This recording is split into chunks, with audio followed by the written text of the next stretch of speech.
Welcome back to a brand new video. Today I'm going to talk about books. Yes, you probably thought I was never going to make this video, but yes, no, I really am inspired by certain books, and today I want to talk about my favorite books that inspire me as a young adult and why it is actually relevant for today and for, I guess, my inspirations, I guess, because I'm a YouTuber, as you guys know, but I'm also a guy, I guess, a beginning film student. I'm not quite sure. I do like writing stuff and thinking about stuff and making up characters and stories, and some of these books actually really inspire me to make great stories. So let's talk about the first book, which is obviously George Orwell's 1984, but also George Orwell's Animal Farm. So let's give you a small introduction to these books. So, first of all, 1984 is probably the best well-known dystopian book ever made. This dystopian novel is set in a totalitarian society where the party led by the enigmatic Big Brother, obviously you already know that, right, exerts absolute control over every aspect of life. The story follows Winston Smith, a party member who secretly rebels against the regime. The party rewrites history, manipulates truth, and uses surveillance to maintain its authority. Winston's quest for freedom and love with Julia ultimately leads to betrayal and psychological submission to the party. The novel explores themes of authoritarianism, I guess, propaganda, and the loss of individuality. So a very difficult word to actually pronounce as a not English speaker. But I guess 1984 is pretty much a big example for what's going to happen in the world. Hopefully not, but obviously we can't predict the future, but obviously in certain things, history tends to repeat itself. And 1984 is George Orwell's most famous work, I guess. We also have Animal Farm. This allegorical novella uses animals on a farm to portray the Russian Revolution and the rise of communism. The animals, led by pigs, Snowball, and Napoleon, overthrow the human farmer to establish a society where all animals are equal. However, power corrupts, and Napoleon gradually becomes a tyrant or a tyrant, mirroring the oppressive rule they sought to escape. The story illustrates how revolutions can betray their original ideals and highlights themes of power, corruption, and inequality. So, yes, Animal Farm and 1984 are really interesting pieces of work. Like the other meaning, like the meaning behind just the story, but yeah, just the ideology put into them is very interesting. Like, it has double meaning, and that's pretty much the most important thing of these two books. But I really get inspired by 1984 and Animal Farm because it's all about corruption and betrayal and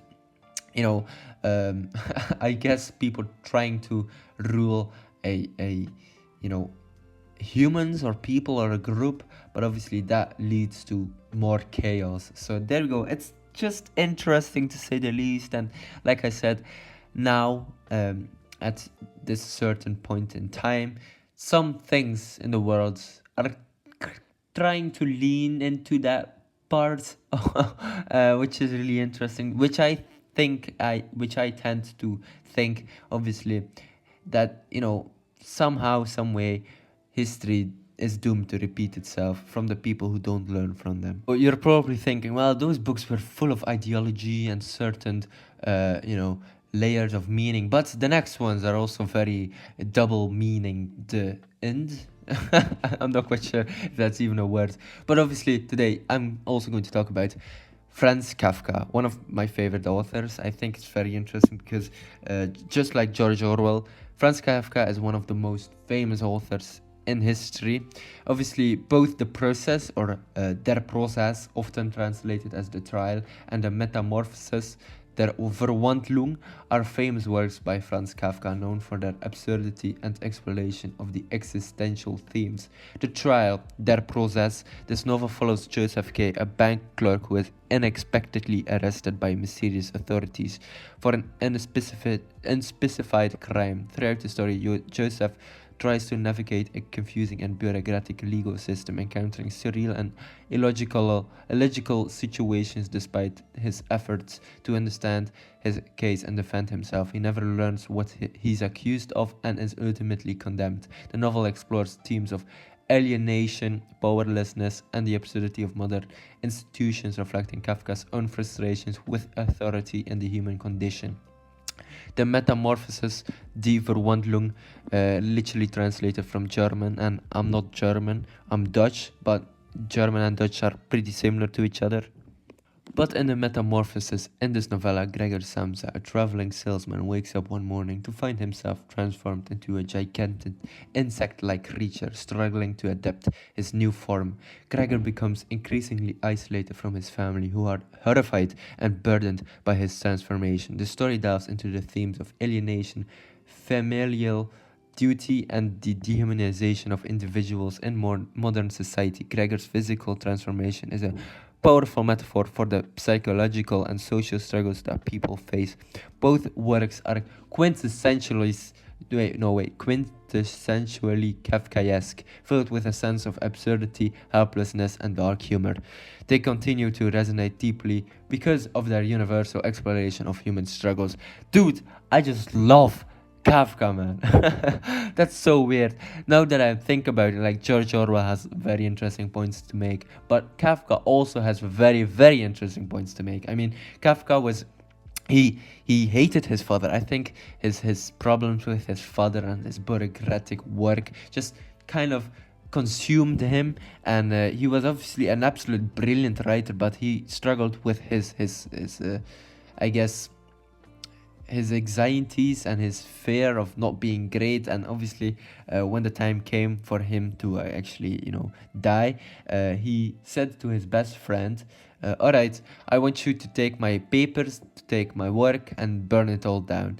And dude, to say this is so weird, because Franz Kafka obviously has fantastic ideas, and so weird to say, but I really love the man. He has really great stories, a really great ideology things going on.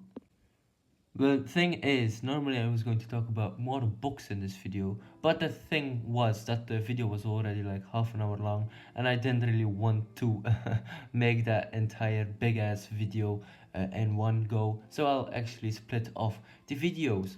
So today I talked about George Orwell and Franz Kafka, and in the next episodes I'll talk about the other books that I want to talk about. So yeah, this gives me more time to actually reduce these videos to maximum quality, and I think it's pretty much better for me just to have smaller videos on the channel than one big ass one, if that makes sense. But alright, ladies and gentlemen, hopefully you enjoyed this video. Don't forget to like and subscribe, and I will check you later. Goodbye everyone.